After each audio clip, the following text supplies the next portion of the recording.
करवा चौथ, करक चतुर्थी। पूजा विधि।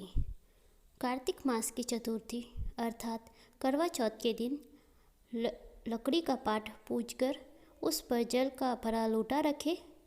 बायना निकालने के लिए एक मिट्टी का करवा रखकर करवे में गेहूँ व उसके ढक्कन में चीनी तथा नकद रुपए रखे। फिर उसे रूढ़ी से बांधकर गुड़ चावल से पूजा करे। फिर 13 बार करवे का टीका करे। उसे 7 बार पाट के चारों ओर घुमावे। तब श्री गणेश जी की मूर्ति या पिंडोल रखकर उसे रोड़ी गुड़ व चावल चढ़ाए और हाथ में 13 दाने गेहूँ के लेकर कहानी सुने। कहानी सुनने के बाद करवे पर हाथ फेर कर सासू जी के पाँव छुए। तदुपरांत वह 13 दाने गेहूँ व लोटा यथास्थान रख दे। रात होने पर चांद देखकर चंद्रमा को अर्घ्य दे। इस प्रकार करके प्रसाद खाकर व्रत करने वाली स्त्री व्रत खोले। करवा चौथ का व्रत करने वाली को चाहिए कि बहन और बेटी को भी व्रत की सामग्री भेजे। करवा चौथ की कहानी। एक साहूकार था जिसके 7 बेटे और एक बेटी थी। सातों भाई व बहन एक साथ बैठकर भोजन करते थे। एक दिन कार्तिक की चौथ का व्रत आया तो भाई बोला कि बहन आओ भोजन करें। बहन बोली कि आज चौथ का व्रत है, चांद उगने पर खाऊंगी।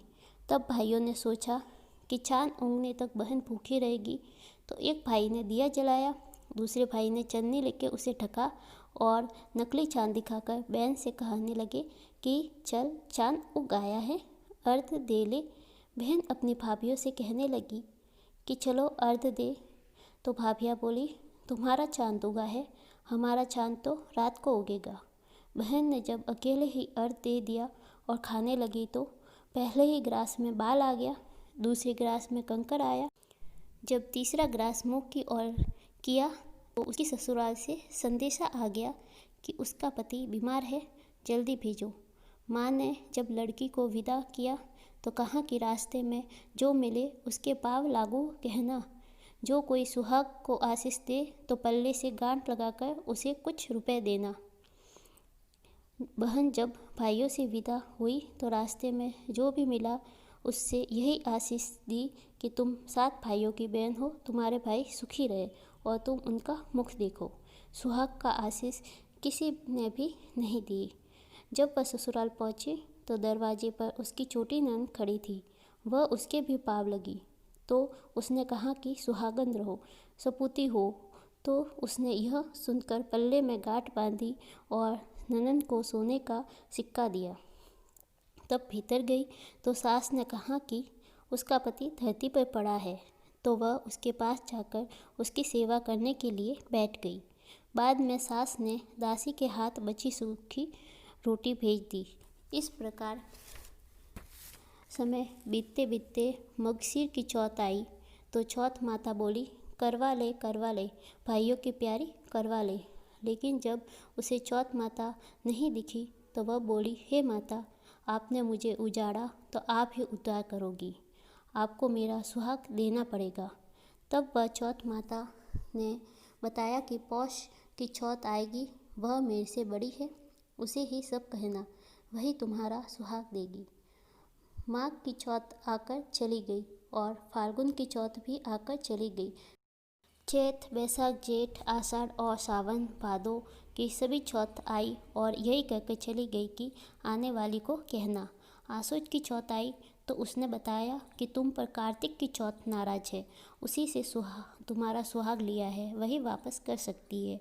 वही आएगी तो उसका पाँव पकड़कर विनती करना। यह बात बताकर वह भी चली गई।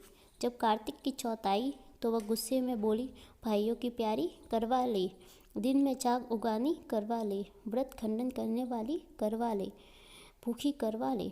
तो यह सुनकर वह चौथ माता को देखकर उसका पाँव पकड़कर गिड़गिड़ाने लगी। हे चौथ माता, मेरा सुहाग तुम्हारे हाथ में है, आप ही मुझे सुहागिन करें। तो माता बोली पापिनी हत्यारिणी, मेरा पाँव पकड़कर क्यों बैठ गई है। तब बहन बोली जो मुझसे भूल हुई है उसे क्षमा कर दो, अब भूल नहीं करूँगी। तो चौथ माता ने प्रसन्न होकर आँखों से काजल, नाखून से मेहंदी और टीके में से रोली लेकर छोटी उंगली से उसके आदमी पर छिड़का दिया तो वह उठकर बैठ गया और बोला कि आज मैं बहुत सोया। वह बोला, क्या सोया? मुझे तो 12 महीने हो गए, अब जाकर चौथ माता तुम्हारा ने सुहाग लौटाया है। तब उसने कहा कि जल्दी से माता का उचमन करो। जब चौथ की कहानी सुनी, करवा पूजन किया तो प्रसाद खाकर दोनों पति पत्नी चौपड़ पासे खेलने बैठ गए। नीचे से दासी आई, उसने सासू जी को जाकर बताया। तब से सारे गांव में यह प्रसिद्धि होती गई कि सब स्त्रियाँ चौथ का व्रत करें तो सुहाग अटल रहेगा। जिस तरह से साहूकार की बेटी को सुहाग दिया, उसी तरह से चौथ माता सबको सुहागन रखी। यही करवा चौथ के व्रत की पुरातन महिमा है। जय चौथ माता।